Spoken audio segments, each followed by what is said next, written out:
For years, the marketing world has been dominated by data. Strategic and tactical decisions were made based on KPIs and data that provided insight into how prospects and customers were interacting with marketing. It is important, but truth be told, marketing is a combination of art and science.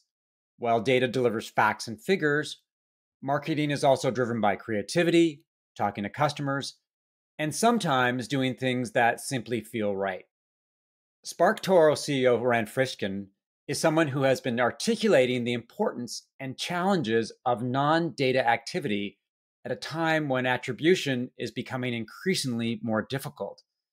If you read his posts on the SparkToro blog or LinkedIn, he's talking about and exploring topics that resonate with people who believe in the qualitative side of marketing. Welcome to Marketing Spark, Rand. Thanks for having me, Mark. Good to be here. Does that encapsulate your view of the world these days? I agree with you definitely that attribution is getting much more difficult, and yet the behavior of whatever you want to call them, teams has not yet come around to this idea that attribution might not be possible or reasonable as an expectation for marketers. I also think there's still a lot of marketers who are just kind of addicted to it, right? They learn marketing one way. They're not really going to change.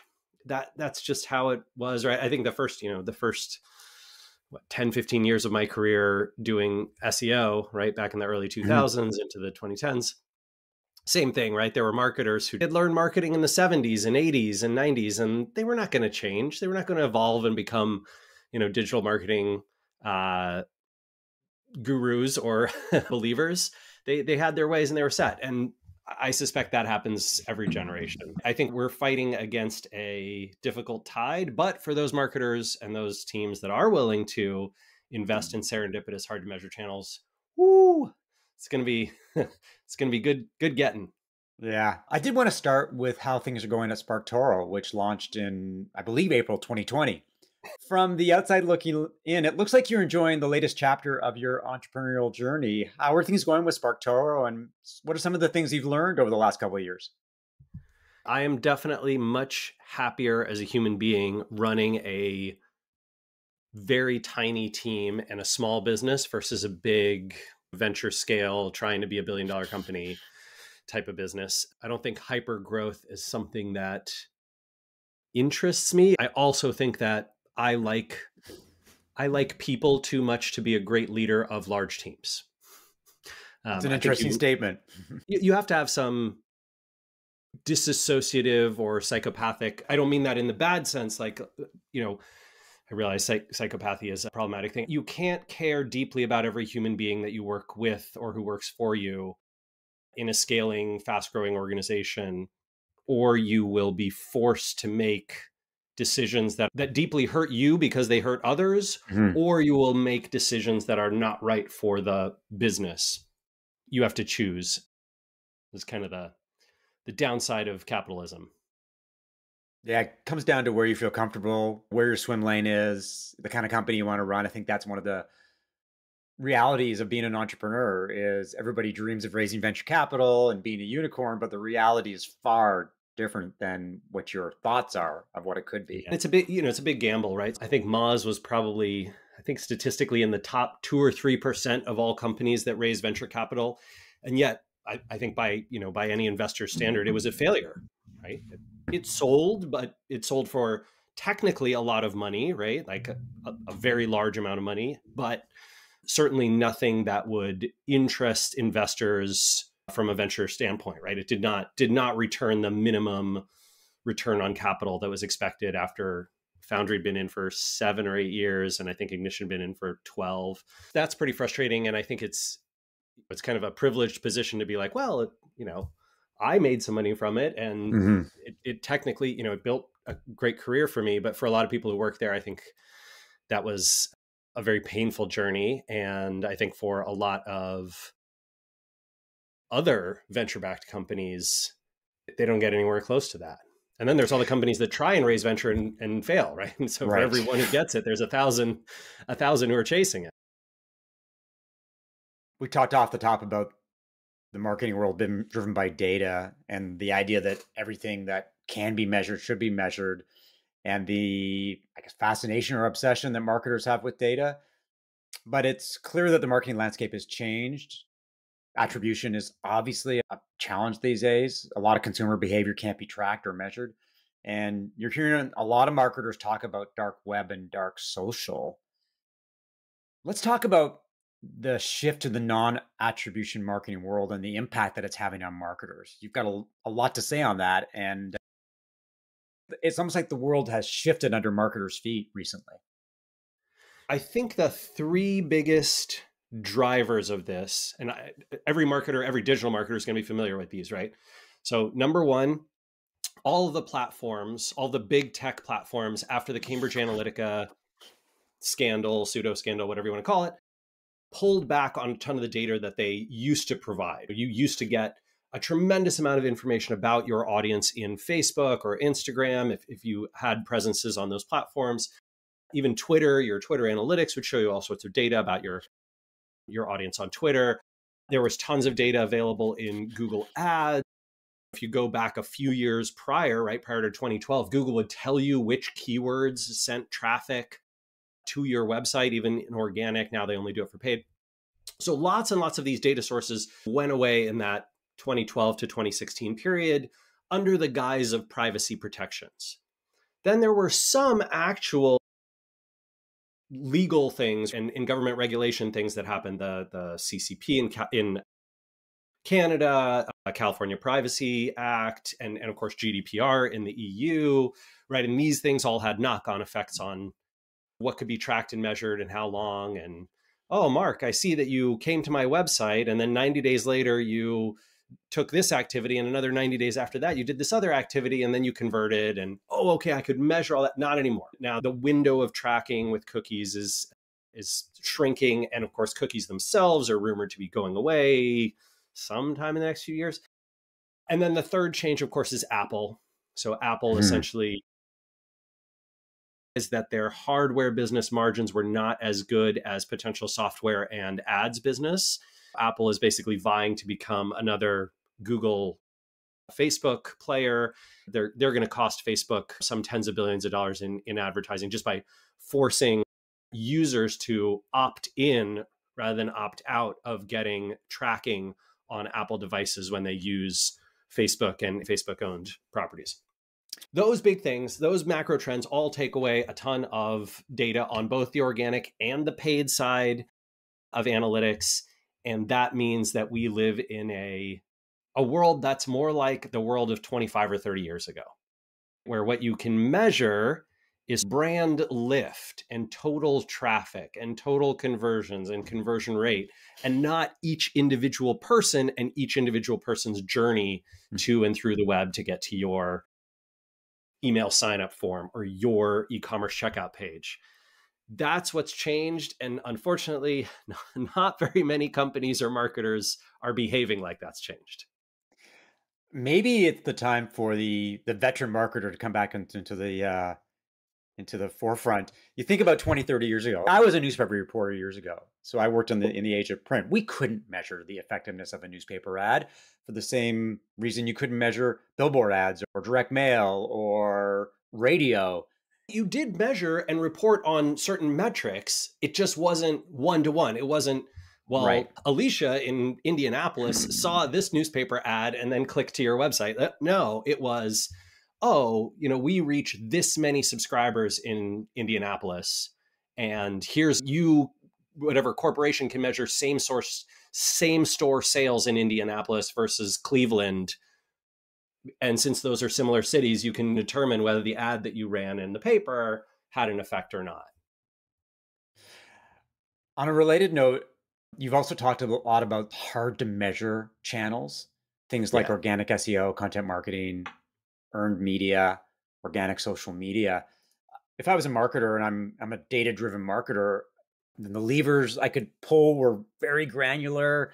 And now it's almost a guessing game. It's probably a little dramatic to say that, but there's a combination of marketing as art and science. We leaned hard into the science, and now do you think we have to swing back to the art, the creativity, maybe intuition is one way to think about it? The weird thing for me, Mark, is I almost wonder whether many marketers and entrepreneurs and businesses that leaned hard into that creativity, intuition, harder, impossible to measure channels, even before the last 4 or 5 years of changes, were more successful than those of us who tried to attribute every visitor and only invest in channels that produced a certain amount of ROI based on our spend in them. I kind of think they might have. I suspect that if you look at the most effective marketing over the last 2 decades, it was not the people who perfectly put $1 into Google AdWords and figured out that they could get $1.07 out of it and scaled that up. I don't think those were the big winners. I think the big winners were people who had these massively creative visions with their product and figured out how to position that product to a market that was deeply interested in it, and then told that story over and over effectively through all the places where that market was paying attention. And then maybe, ran some Google and Facebook ads to go along with it. I was watching a video recently, one of the founders of Wheaton Kennedy, the big advertising agency up in Yeah. your neck of the woods, the Nike campaigns and some of the amazing creative work they've done. And that is marketing that resonates, that has an impact that lasts forever. A lot of marketers talk about the wisdom of David Ogilvy. And I do find it interesting that even data-driven types really are enamored and fascinated by the power of creativity and campaigns that just connect with people. I think creativity is so important, but we seem to have forgotten its value in many respects. I have this suspicion that there was a real shift as the web became very popular in the early 2000s, at least in the wealthy parts of the world, and then over the last 10 years, obviously, in every part of the world. I think there was this cultural belief that marketers should behave more like engineers and mathematicians, that storytelling, creativity, resonance, branding, positioning, that these things were like no longer relevant because you could now measure the impact of every buyer's journey. And that addiction actually blinded, an entire generation of marketers, myself included, like absolutely myself included. I'm as guilty as this as anyone, to the power of those things and the influence that those have. It's just really hard to prove to yourself or anyone else. I think the difficulty of that proof is what makes them so valuable, because if something is very hard to prove, right? It's hard to prove that a channel like PR or influencer marketing or content or going on people's podcasts, it's very difficult to prove that any one visitor, any one conversion came from someone's podcast. Even if somebody says, hey, I heard you on Mark's podcast and you were great, and I went to SparkToro and I signed up for a free account and I loved it. Even then, we're kind of like, well, but can we believe them? Is that for sure the thing that captured them? Because if I look at the visitor path, I could see all these other journeys. My sense is that cultural belief is just going to be really hard to overcome. The other framing of this is the incentives. Marketing departments, the managers, the CMO, the VP of marketing, the CEO, the board, the investors, they want to see, show me how much money you spent on which channel and how many conversions that produced and what was the lifetime value of those conversions. And then I'll tell you how much we can invest to scale up doing more of that thing. And if you can't prove it, you're not getting the money and you're not getting the job. And so organizations that became data-driven became addicted to those kinds of metrics. And as a result, we're in the world that we're in. I suffer from, if we do that, this should happen reality. A lot of my marketing is focused on positioning and messaging. I fundamentally believe that it underpins your sales, marketing, product, customer success. But how do I prove to clients the ROI of positioning and messaging? It's like trying to prove to an executive at Netflix that high quality storytelling and script writing is more important than special effects or getting a big name actor or something like that. It's more of a belief thing than a metrics thing. There's never going to be the kind of scientific quality mathematical proof that would overcome all arguments. And because of that, we live in this world where you have to hold your own beliefs and you have to cling to them even when the evidence is weak or missing. It's just a very difficult thing to do. I think the other problem is in a lot of these areas, Mark, you're probably the exception. I bet all of your positioning and branding and things like absolutely work the first time, but mine don't. So I'll invest in something that I think is really important. Hey, I think we should reposition SparkToro's sort of the pitch of what we do. From when we first launched, it was audience intelligence. Now it's audience research. And I think that's a good thing, but it's pretty tough to prove that one or the other is better. You kind of have to go with your gut. And if you get it wrong, right, if it feels to you, you have to use a lot of anecdotal evidence, right? You have conversations with people, they tell you that audience research is something different than what you thought it was. And when they are talking about it on stages and they're talking about it in conference rooms, it's just fundamentally not what you're doing. And you're like, okay, I think I made a mistake. I should go back to the drawing board on that. Then, gosh, that feels pretty bad. It feels a lot worse than, hey, our Google Ads effectiveness is sinking. We can see that our click-through rate dropped 6% last quarter. Let's try and refresh those ads and see if we can bump that up. It's not the same level of granularity and fine control. The qualitative versus quantitative thing that we battle with every day. And unfortunately, I'm on the quantitative side of the house. The other area that I wanted to talk to you about, and which I find fascinating, is the idea of this zero-click marketing. It's the idea that a lot of digital activity doesn't result in a click, so there's no tracking or attribution. You look at platforms like Instagram, TikTok, and Snapchat that are linkless. I'm just curious about the genesis of zero click and the impact on marketers and marketing. Another one of these leap of faith marketing activities that we're doing these days. It's super frustrating. So if you go back 10 years, impressions, followers, views, these were considered vanity metrics, things that smart marketers were supposed to ignore, not pay attention to, not put in their KPIs. Otherwise, they would be misled into thinking that these pure engagement things, which built up visibility on a social platform or a tech platform, but didn't necessarily lead to a conversion, that you would get misled by them. Now they're kind of all we have because, to your point, there's a bunch of linkless platforms. I would even put YouTube in there, although technically you can add a link. Technically Instagram, you could add a link in your bio. Technically Reddit, some subreddits, you can add a link, right? But all of these big platforms are moving to the same thing, which is essentially either completely linkless, sometimes a link in a bio is allowed, and always any link in content gets a penalty against its visibility. And that is because the platforms don't want you to leave. If you're on Reddit, Reddit wants you to stay on Reddit. If you're on Twitter, Twitter needs you to stay on Twitter. Well, who knows what Twitter's doing now that it's owned by Elon. You can throw out everything we know about Twitter. But LinkedIn, YouTube, TikTok, Instagram, all the rest, everyone is the same. Pinterest, right? Pinterest is a link-filled platform, but even Pinterest, you got to click a few times to get off of it. And even then it'll open a new tab, right? So the core idea here is that you can either fight against the platform's desires, you can fight against the algorithms that these big tech companies have built and try and eke out the last few clicks that are available to you, knowing that engagement rates on links on Facebook are 0.01% or lower.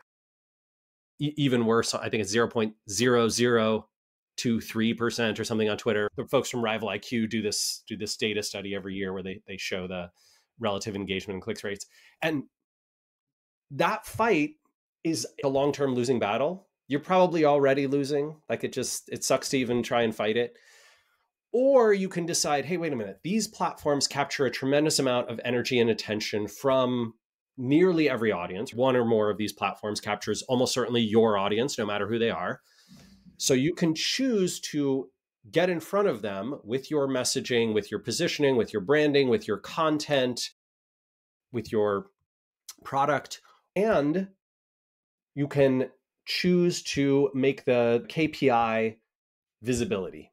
Did we get high engagement when we shared our content on that platform, even if it didn't lead to a trackable link that we could prove led to a conversion?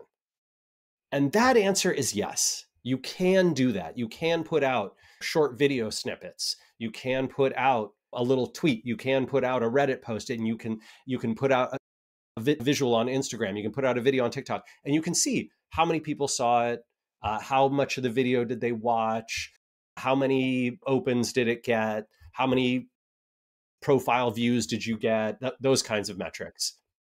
And from that, you can build your brand awareness on these platforms.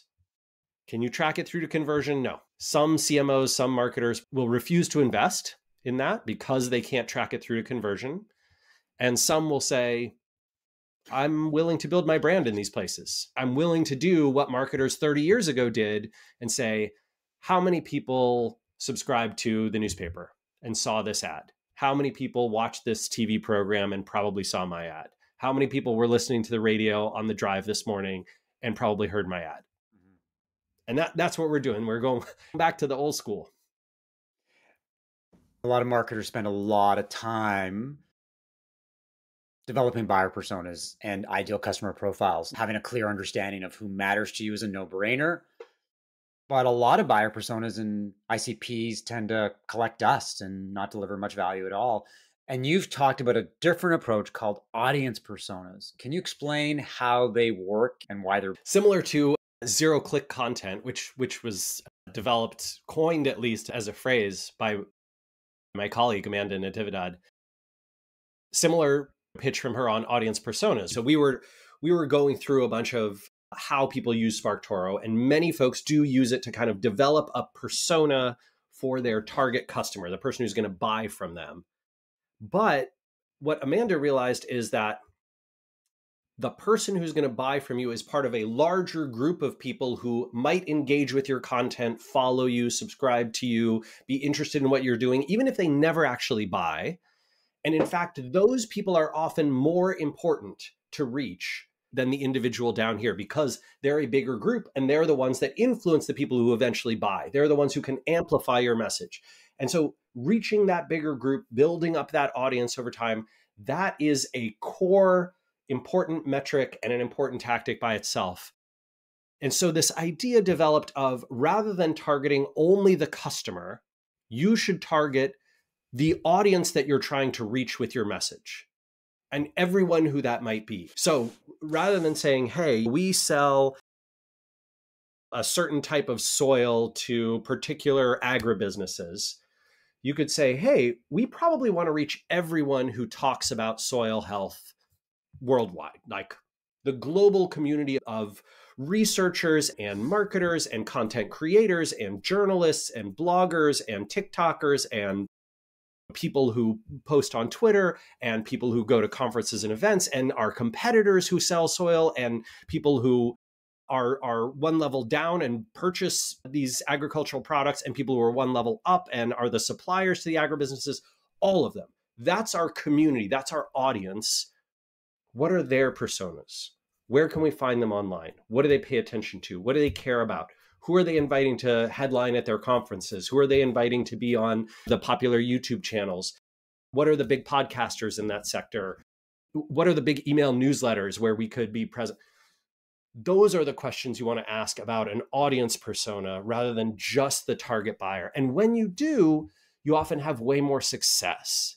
So I think this fundamental concept, the idea of audience personas, if you can embrace it in your organization and reach a bigger group of people with your messaging and realize that your messaging is not designed to sell right from the start, that is crucial to your success. So Mark, if you and I are trying to reach customers, it's sometimes people compare it to dating. You don't want to pitch your marketing on the conversion event only.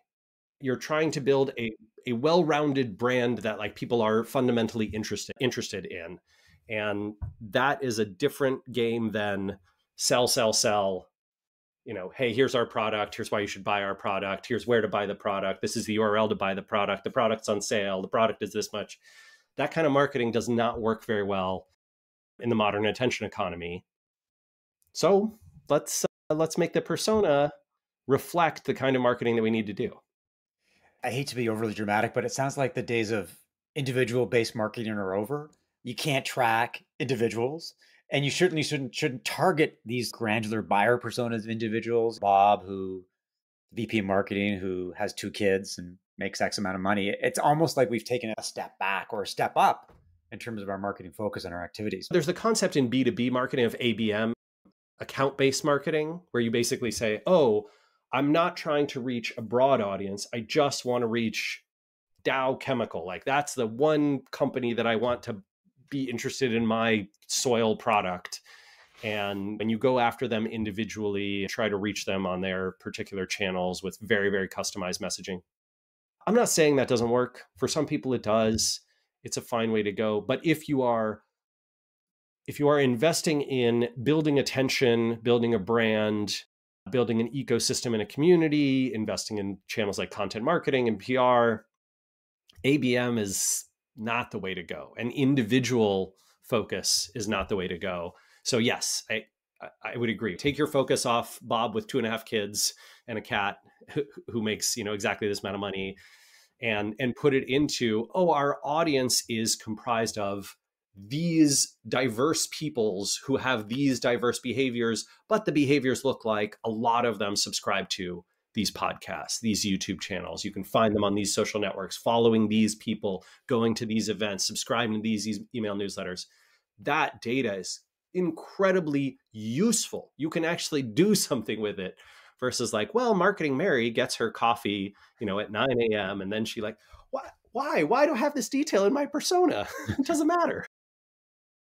It would be remiss of me to not ask you about SEO. You spend a lot of time in that world, and I'm curious about your take on the SEO landscape these days. We've seen Google declare that essentially content should be written for humans, not robots. And a lot of marketers are still leaning hard into SEO to power organic search. Any thoughts about the changing role or importance or reliance on SEO for marketers these days?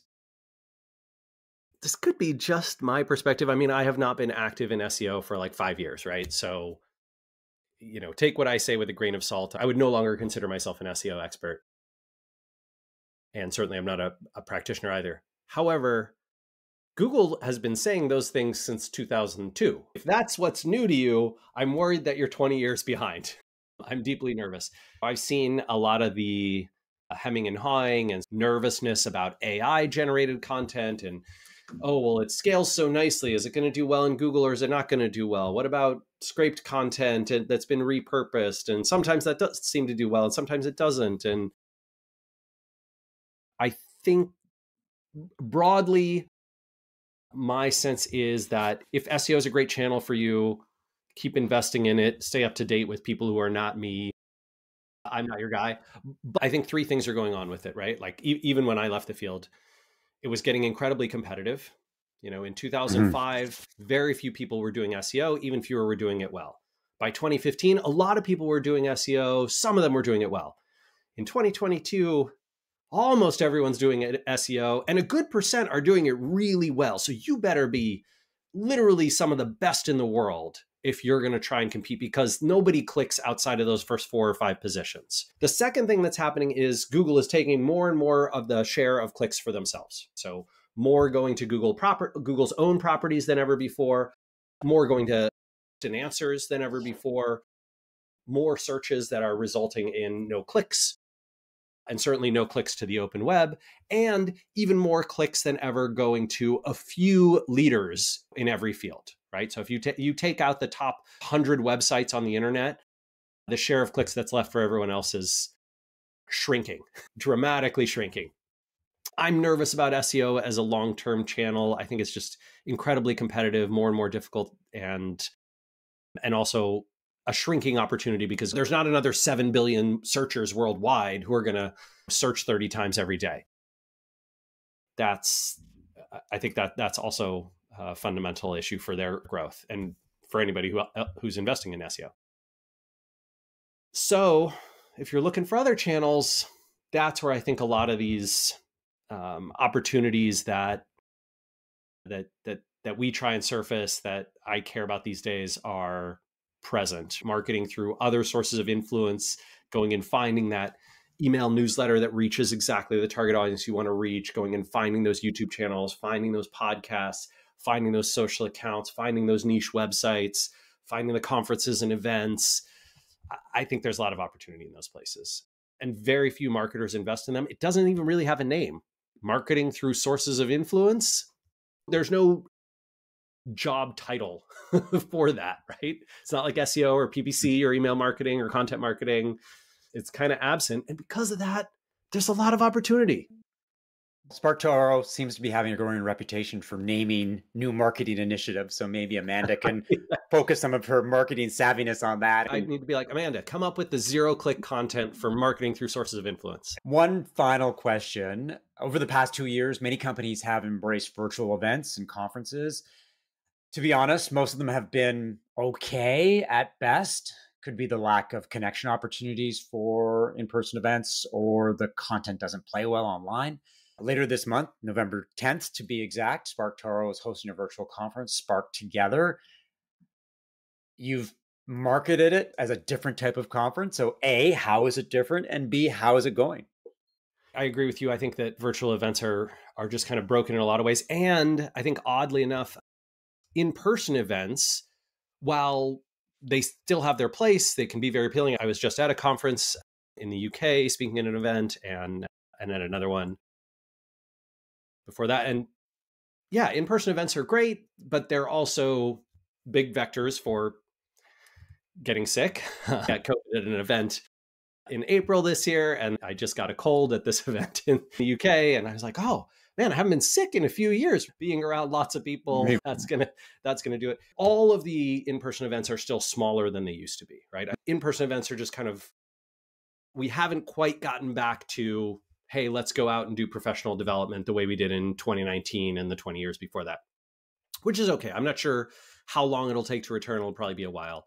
Virtual events, though, I kind of feel like during the pandemic, they were the only thing we had. And a lot of them were trying to put a square peg in a round hole.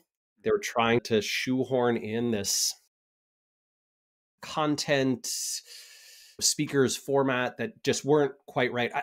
The advantage to me of a virtual event is you can have someone present visually and audio in short format bursts, as long as you keep them pretty darn tight and very focused, and as long as the event itself is not too long. So those 2 and 3 day virtual events, I don't think that works. I don't even think 7 or 8 hours works. I think if you want to do, a 1-day event, like the longest it can be is 5.5, 6 hours.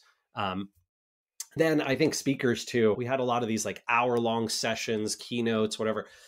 I don't think that fundamentally works either. I think, again, attention spans wane after 20 minutes, maybe 25.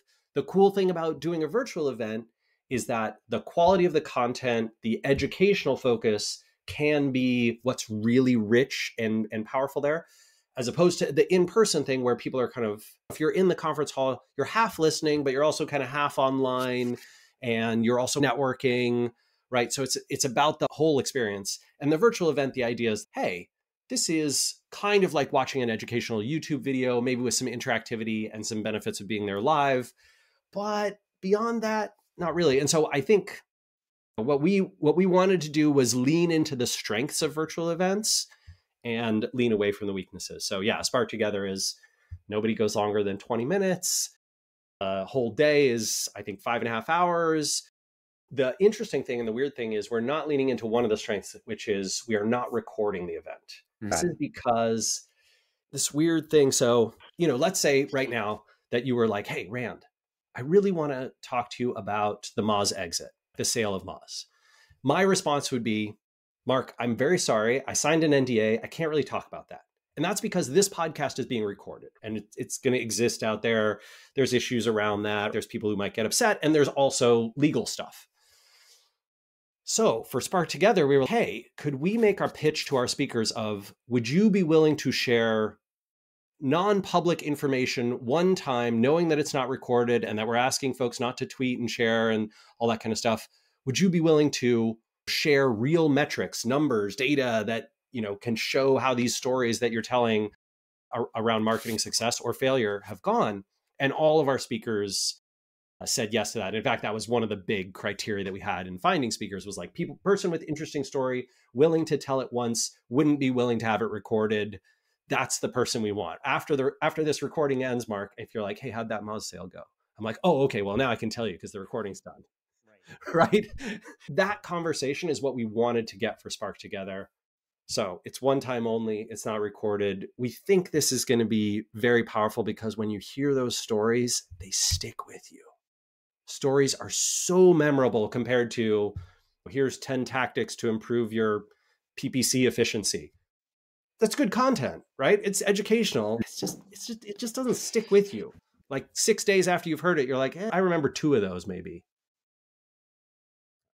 Yeah, you've done a good job on LinkedIn of teasing the content, some of the stories that Oh yeah, thanks. that you're talking about. So it's going to be very interesting to see how the conference is going to be different and how people connect with it and engage with it.